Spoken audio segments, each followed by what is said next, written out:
Utopia, Bisexuality and Queer Theory, which is the book that we worked on together, Plural Loves, Designs for Bi and Poly Living, and Women and Bisexuality, A Global Perspective. Her memoir, Eros, A Journey of Multiple Loves, was a 2007 Lambda finalist. She's currently Professor of Humanities and Cinema at the University of Puerto Rico, Mayagüez, and in 2012-13, she was a research fellow at the University of Connecticut Humanities Institute in Storrs, Connecticut. Her fellowship project is called Amorous Visions, Fluid Sexual Moments in Italian Cinema. In 2012, Serena keynoted at the EcoSex Symposium in Portland, Oregon with a presentation entitled Ecosexuality, the New Orgasmic Revolution on Planet Earth. And in 2011, she keynoted the EcoSex Symposium 2 in San Francisco. She's taught the first multilingual course in ecosexuality in Italy, and is the inspiring force behind the socially engaged art project Hearts on Fire, Together in Ecosexual Love, a collaboration with Veritas Productions, India, and its director, Shaisom Usep, and numerous other team members. In January 2014, she aggregated the first plural wedding of ecosexual love in the Caribbean, Te Amo Playa Azul. Her past keynotes include the World Polyamory Association Conference in California, Loving More in New York State, and Bi Recon in England. She speaks English, French, Italian, and Spanish. She's the owner of Three-Way Kiss, a nonprofit dedicated to education and research in the arts of love. Today she's going to talk to us primarily about her Amorous Visions project, which I'm particularly interested in, being a long-time film buff. So without further ado, thank you, Serena, and welcome. Thank you so much. Thank you, Jonathan. Sure. Thank you for that wonderful introduction, and thanks to everyone for being here. Can you hear me well back there? Yes, okay, great. And yes, the title for today is Amorous Visions, Sex, Genders, and Ecosystems of Love in Cavani and Bertolucci. And I am very grateful for being here in the UC system. I am a graduate of the UC system of another campus, and so it's always a joy to come back to one of my matrias, as I call them, one of my motherlands. And the focus for this presentation is really on two films, and I would like to know a little bit if any of you have any familiarity with the films that will help me orient my talk. But I like to bring another interpretation to these classics and call them ecosexual classics of auteur cinema. They're mainly from the Italian film production of the 1970s. Auteur, which in Italian is autore, and has a bit the same meaning. Cinema d'autore is film that where the director is the artistic force responsible for the film. Doesn't mean that he or she would control everything, of course. So the first film is The Conformist, with director Bernardo Bertolucci, released in 1970. There's some water here. I am a little thirsty.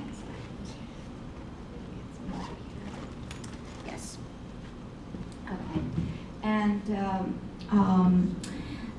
I wanted to become a little familiar with the main characters. In the picture, you see Anna Quadri, played by a very young Dominique Sanda, and Giulia Clerici, played by a little more advanced in her career, Stefania Sandrelli. Anna is the blonde, and she is married to the professor, who is a dangerous exile in Paris, according to the fascist regime, and corresponds to a political figure, Carlo Rosselli, who was actually killed in 1937. And Giulia Clerici is married to Marcello. In fact, she and Marcello are on honeymoon in Paris, except that the mission of the honeymoon is for Marcello to help the secret police kill Professor Quadri. So that's the kind of scenario or ecosystem where the diegesis of this film lives, and these are two of the main characters. The film is really actually about Marcello. He is the protagonist of the film. With The Night Porter, we have the direction of one of the first female film directors of Italian cinema, Liliana Cavani, together with Lina Wertmüller, probably the two women of their generation who had a full-fledged career as directors, an unusual thing, a result of course, gender bending of the 70s. The film was released in 1974. And the characters you see are Lucia Atherton, played by quite young Charlotte Rampling. I think the part was very challenging for her, and she really grew in this part, I believe. And Lucia is a survivor of a Nazi camp. She arrived there as a teenager, and was the daughter of an intellectual, a socialist, so clearly somebody raised with very open-minded ideas, but a certain privilege.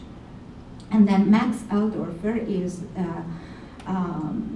played by Dirk Bogarde, and he was an officer in the camp, and now in Vienna he has become a night porter. He works the night shift in a hotel. And the diegesis unfolds when Lucia, having survived, arrives in Vienna with her husband, who is a conductor for the orchestra, playing the magic flute, and she accompanies him. And so they meet at the hotel where he works the night shift in 1957.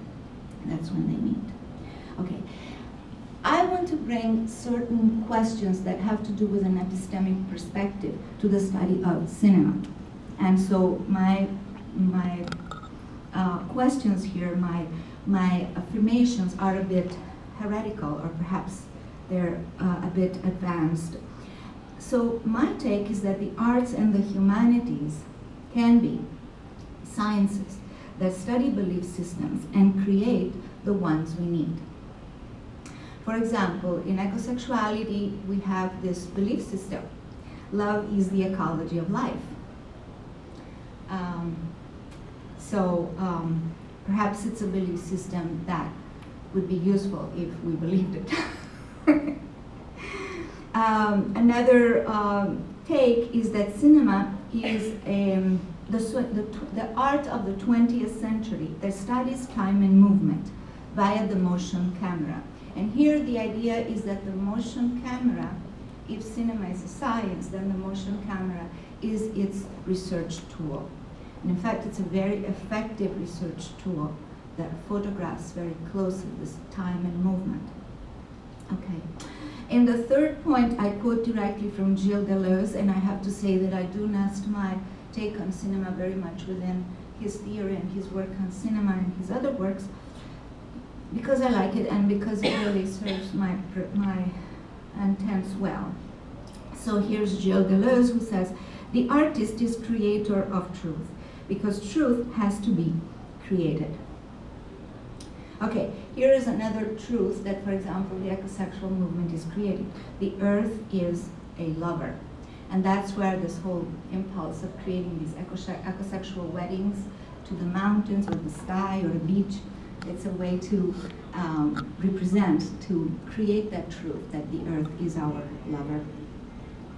So another epistemic perspective is that the epistemic task of cinema is to save love for the world, even when this cosmic energy is almost extinguished. And this, of course, is related to all the sense of crisis that we experience in relation to climate change and other similar situations.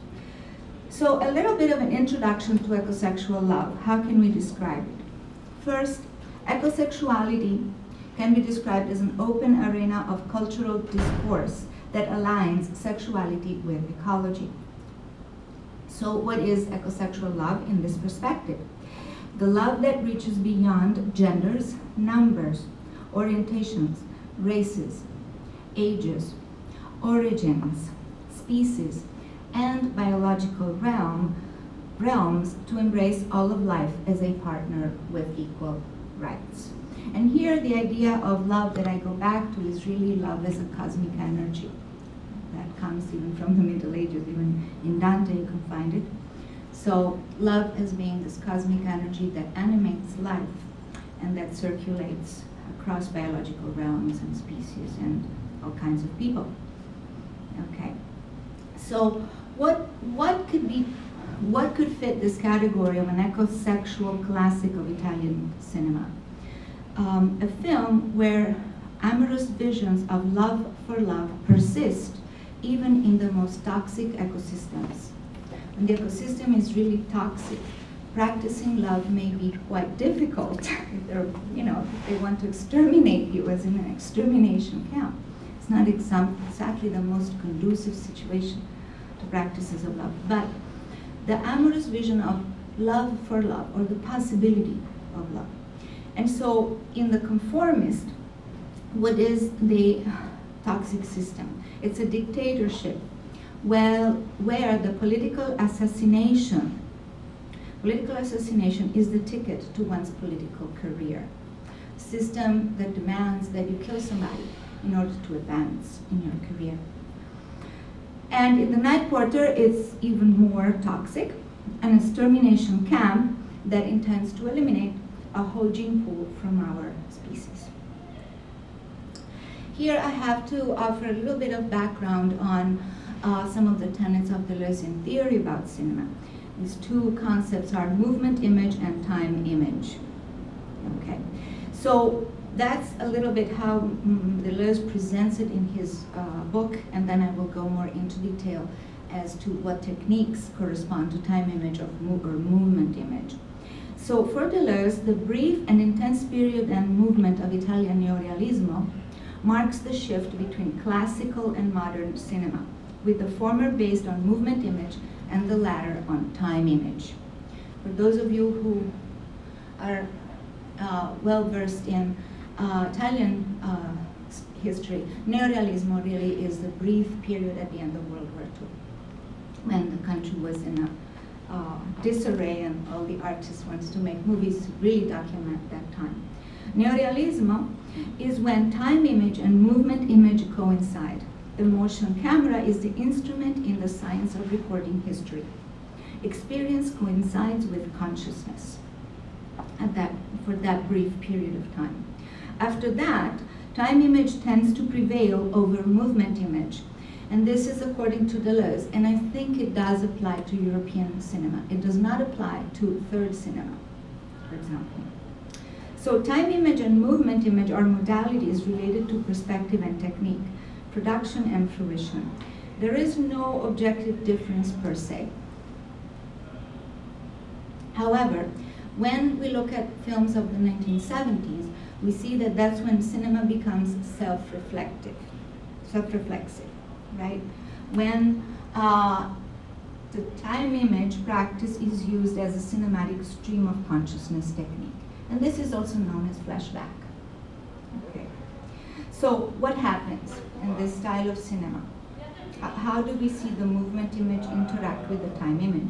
We see that the movement image records a certain occurrence. It photographs the outer landscape or the ecosystem where movement occurs. Then the occurrence causes an upheaval in the character's inner ecosystem.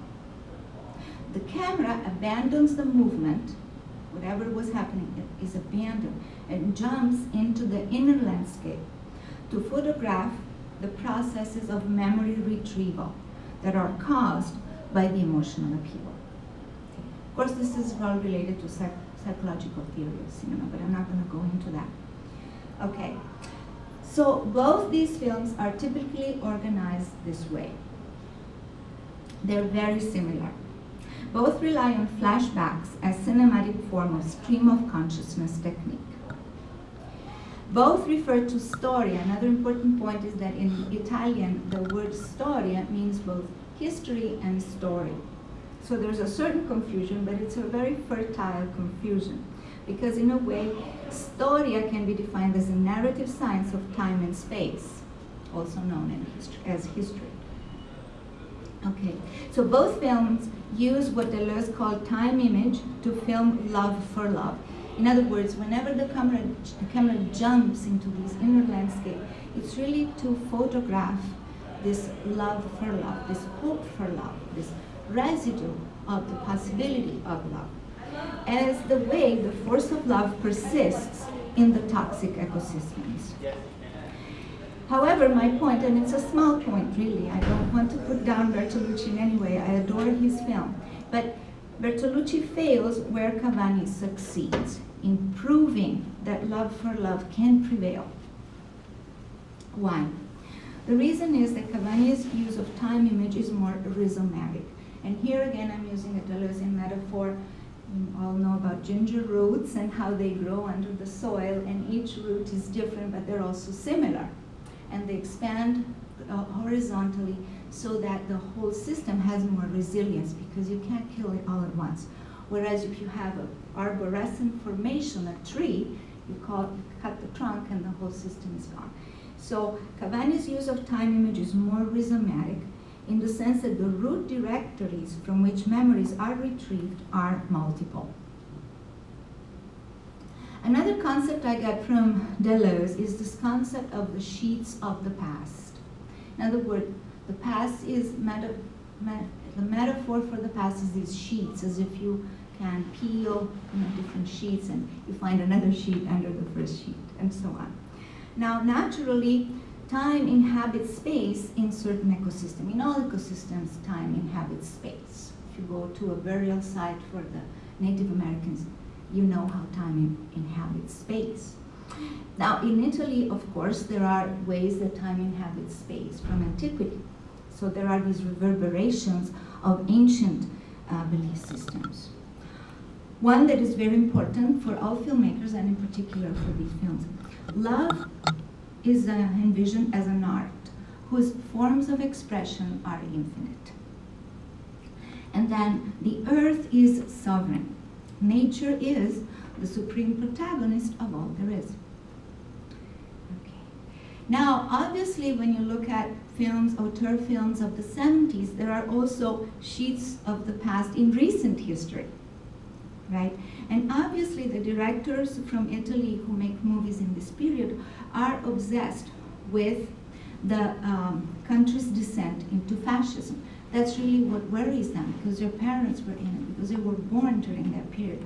So they want to explain it. They have this anxiety about explaining it. A regime of fear and ignorance, where the energy of love fled the region's ecosystem.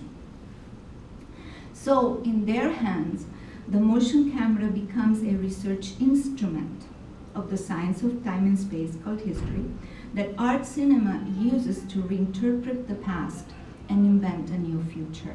In other words, they say, if we can get rid of that, which poisoned us to yield to this regime of fear and ignorance, then maybe we can invent a future that doesn't have it. And they still come in the wake of this documentary tradition founded by Neorealism that has accustomed viewers to films that refer to historical events and interweave them with fiction. And this is very much in accordance to Aristotelian principles, according to whom drama is the microcosm of history. In other words, each film is neither history nor fiction. It's a hybrid of both, because there are many changes to the historical record that are made, but at the same time there's a clear reference to a situation that involved a collective, the collective life of the time. So what sheets of history are studied in each film? In The Conformist, this is what happens. A valuable cadre is killed. Carlo Rosselli, who was a Jewish expatriate, was a founder of the movement called Giustizia e Libertà, Justice and Freedom. This movement could have saved Italy from fascism. It could have constituted an alternative. And Carlo Rosselli was killed in Paris in 1934 as a dangerous exile. He was killed by a squad of French hitmen hired by the fascist police. Bertolucci's authority in making this film comes from a novel published by Alberto Moravia in 1951. The way they changed the historical record of the assassination is quite remarkable, but I'm not going to go into that because it's really not relevant to what we'll be talking about. I want you, though, to follow the different time locations. There are several presents that intersect. All these sheets of the past all become present, okay? So the present time of the film, of the main root directory of the diegesis, is in Paris in 1937. Then there is a memory location, and that's all in Marcello's mind. And it begins in 1917 in Rome, and then continues up to the night before the present. Okay. Then the film has a coda for about 1/4 of the movie time, and that is at a future location, namely a few years later when eventually the fascist regime falls, 1943. So here's the epistemic question that the film poses. Why does a species become self-destructive? After all, killing one of the cadres of a generation, one of the most promising figures for the future of a nation, is really not very productive, no matter how you look at it. So in the second film, The Night Porter, here's the sheet of history. A teenage daughter of a socialist, perhaps Jewish, becomes a BDSM, for those of you who are not familiar, bondage, domination, sadomasochism, entertainer for Nazi officers in a concentration camp, as she falls in love with one of them. Then she escapes. We really don't know how, but she does escape. So the two meet in Vienna again in 1957, when many ex-Nazis also were converging in that city, and that is historical.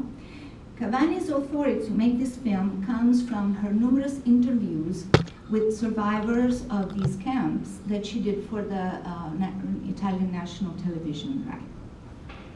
So here the timeline is less complicated. The present of the film is Vienna in 1957, and the memory location is a concentration camp. I put Dachau there, but it could be a different one, in 1942 to 1944. So here's the epistemic question. What happens to love when situations become extreme? Okay, and here I have some just images of Carlo Rosselli and a recent book about him. So here I have a little bit of sheets of history for the directors. Who are these directors that approach these controversial topics? Directors with a history of seriously interrogating the boundaries of socially constructed notions of monogamy and monosexuality. They present, in many of their films, concrete cinematic images of amorous inclusiveness and sexual fluidity. What is amorous inclusiveness? It's the ability to include more than one person in one's amorous life and emotional landscape, the ability to love more expansively beyond monogamy. Sexual fluidity is the ability to love someone regardless of gender. These abilities in their films are presented in narrative contexts that enhance their potential to get love for love to persist in extreme circumstances. In Liliana Cavani, she focuses on what Marjorie Garber calls bisexual triangles in all her European trilogy. The other two films are the same, similar diegetic constructions. And Bernardo Bertolucci is a director known for his bisexual sensibility. Both directors benefit from the mainstream distribution system thanks to the ethos of auteur cinema. And what I mean by that is that people in Italy in the 70s at least, they used to go to the movies to see Bertolucci or to see Cavani or to see Bert Müller or to see Fellini. That's what sold the bill. It wasn't the genre. The genre could be whatever the director wanted. There were no commercial genre categories. I mean, people do know the difference between a comedy and a tragedy, but nonetheless, it's not how they choose what movie they pick. So these are images of both these directors at that time. Now, here I have a little bit of my sex-positive wisdom, and I hope to get a chuckle from you at least. We often think that one's most important sexual organ sits between one's legs. But that's not exactly true, say my friends, my sex-positive friends. Where does it sit then? Well, it sits between our ears. In other words, it's our imagination, okay? So In The Conformist, memories emanate from Marcello's mind. He never knows, and we never know, how Anna's organ feels. We never know really how she feels from jumping into her inner landscape. We don't know that. In The Night Porter, the memories emanate from at least two minds, Max and Lucia's. So we know how both of them feel. We see how their organs reconnect as they remember their near-death experiences. And so if you try for size a little, this sex-positive wisdom, you'll get a sense of why this is so important.